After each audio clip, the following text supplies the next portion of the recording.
Thank you. Thank you very much. It's been a super exciting day today, and we have heard from many of the speakers today that we really live in turbulent times. We live in times of transition and transformation. The challenges that we are facing today of hidden algorithms, globalization, migration, Brexit and Trump, and all the rest, are all expressions, I believe, of one underlying meta-crisis. Our inability, our collective inability to handle the increasing complexity of our world. I think that we need again, as we have done so many times before throughout history, update our cultural software of our society. We need again to increase our collective consciousness. Not long ago, we had no internet, no mobile phones. This is the farm where I grew up in Sweden.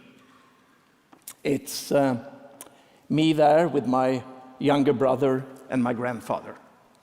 I'm old enough to have started life in a family where we had no television and no fixed telephone line. Now, not much later, we are about to enter into a society, as we have heard, with artificial intelligence, the Internet of Things, and all the other wonderful technologies that could give us a world of abundance within planetary boundaries, a world of peace, or totally not. The only thing that is absolutely clear to me is that the future is not going to be easy, but also that we are really in charge of the future. 150 years ago, in the middle of the 19th century, Denmark, Norway, and Sweden were at an equally great technological and societal transition, the Industrial Revolution. Back then, we were very poor, agrarian, non-democratic societies. Due to starvation and miserable living conditions, 25% of the working population in Sweden emigrated to the US during the second half of that century. That is why at the time, all cowboys were blonde. Just kidding. Just a few decades later, already before the Second World War, Denmark, Norway, and Sweden had transitioned into being amongst the richest and happiest countries in the world. We had managed to become very stable democracies. And I would say that compared to other countries, both in Europe and elsewhere, our way of managing this transition was extraordinarily successful. So, how did that happen? How did this transition go so quick and peacefully? And what can we learn from that transition when we today are facing an equally great transition? Now, from national industrial societies into a global, digitally connected world. In the next 12 minutes, I will try to give some answers to these questions. In times of uncertainty and rapid change, like now, we all tend to turn towards an outside authority. Someone or something that we can put our trust in. We tend to turn towards religion or towards authoritarian leadership. We did it back then, and when we are doing it now again. But 150 years ago, we had extraordinary visionary leaders in Scandinavia. They knew that the only way to build democracy, and they were totally committed to building democracy, was to build it from bottom up.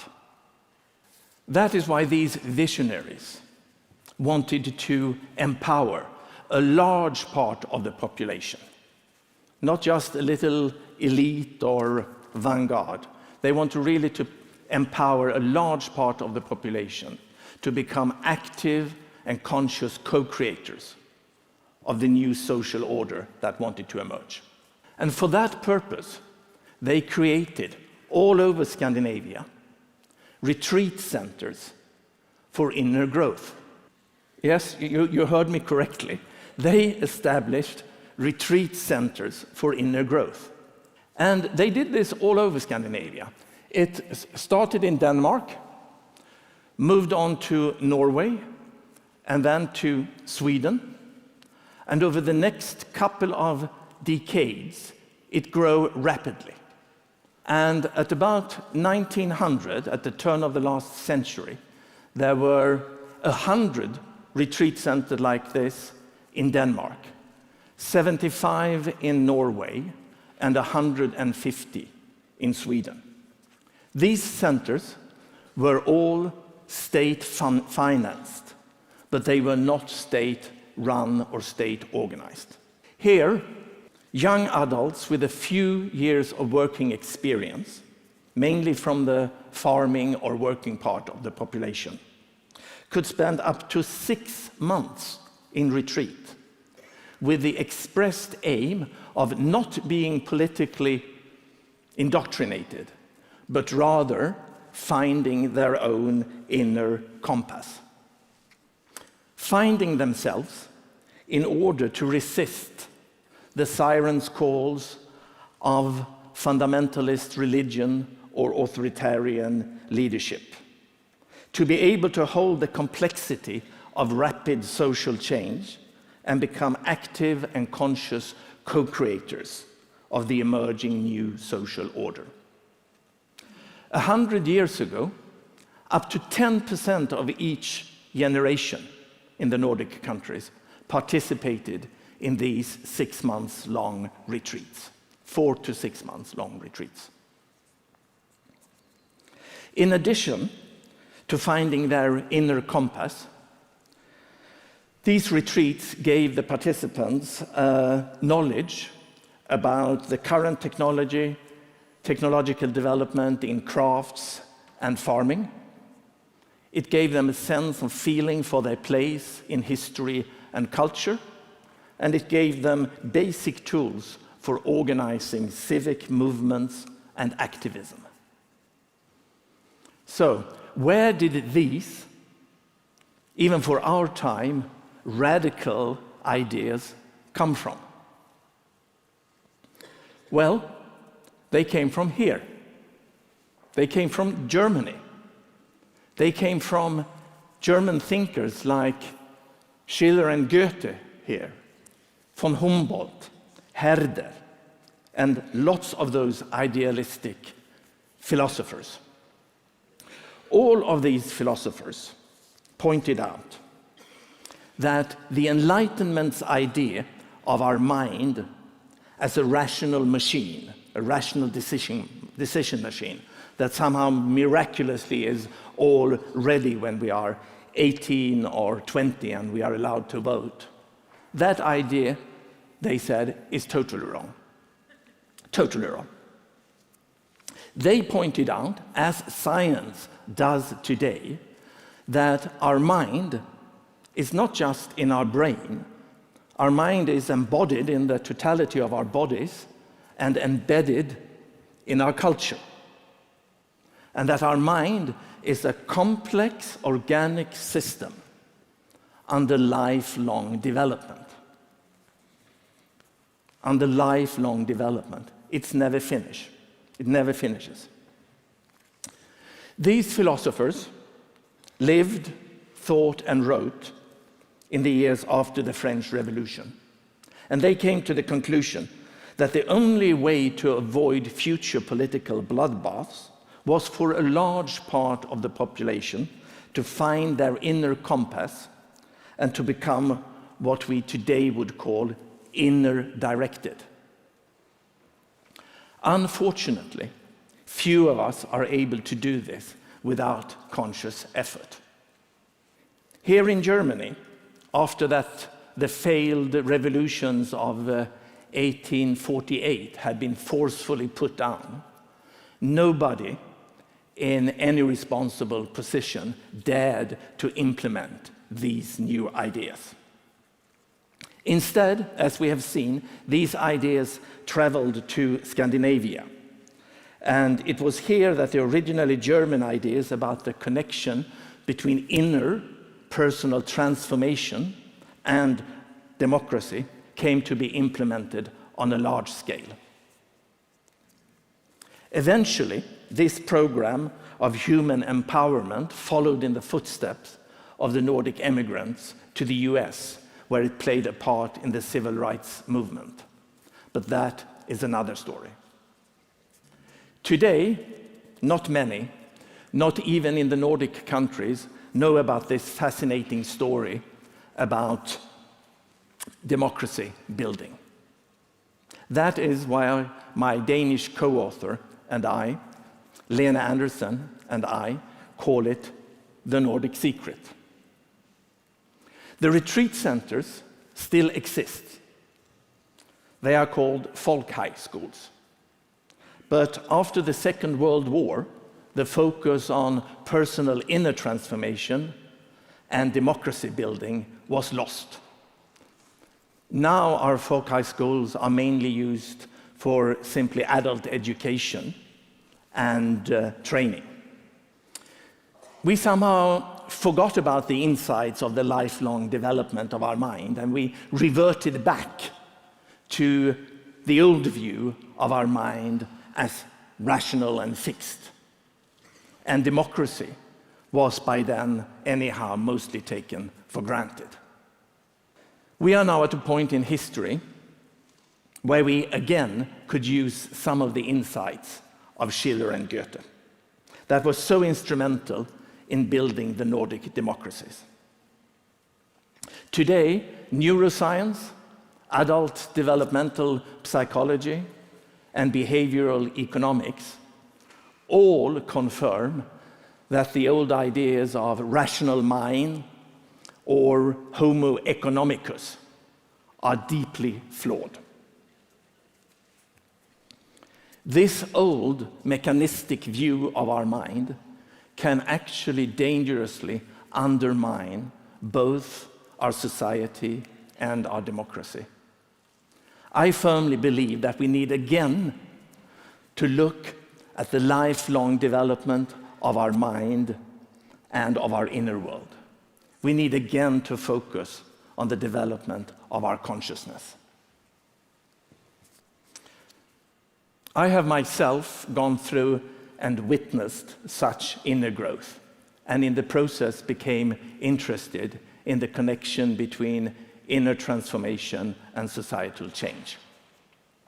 After I sold my banking business 10 years ago, I started the Ekskäret Foundation. And Ekskäret means literally, as we heard, the oak tree island. Even if, as you can see on this picture, there are mainly pine trees growing there today.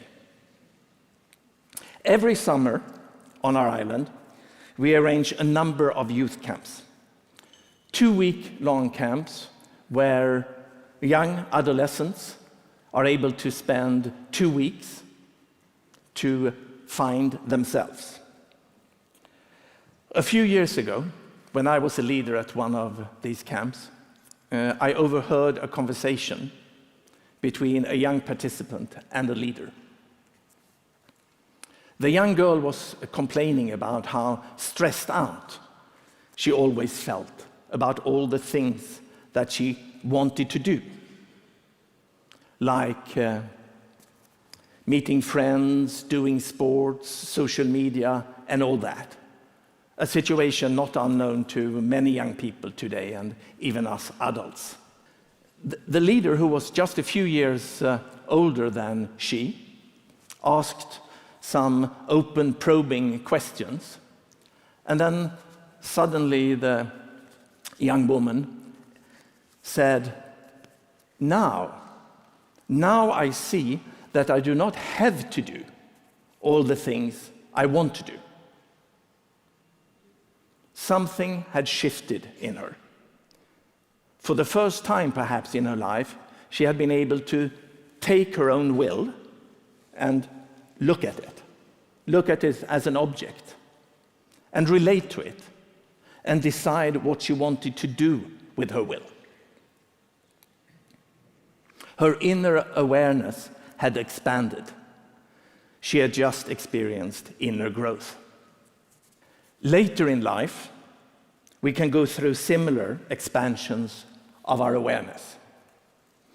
We can, for example, stop identifying with the norms and values of our peer group to actually be able to choose who we want to be and how we want to contribute to society. We can become inner directed. And by doing that, we can become authors of our own lives in a much deeper sense. But this requires deep inner work, reflection, and dialogue. We live indeed in turbulent times, times of transition and transformation. And the challenges that we as humanity face today deeply humble us. The success of the Industrial Revolution was based on an acceptance. Acceptance of the fact that we were ignorant about our outer world. It was that acceptance and our curiosity about our outer world that made us discover new continents and put a man on the moon. The revolution of our time is also about acceptance. This time, acceptance about our ignorance, about our inner world. That acceptance and the discoveries that will follow from that will be the big step forward for humanity in our century. In order for us to move into the new social order that wants to emerge, we need to surrender. We need to surrender to the fact that we are not fully developed, that we are on a constantly developing path.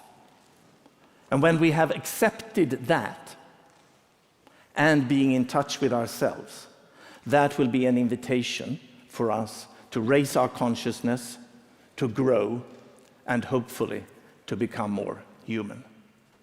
Thank you very much. Thank you.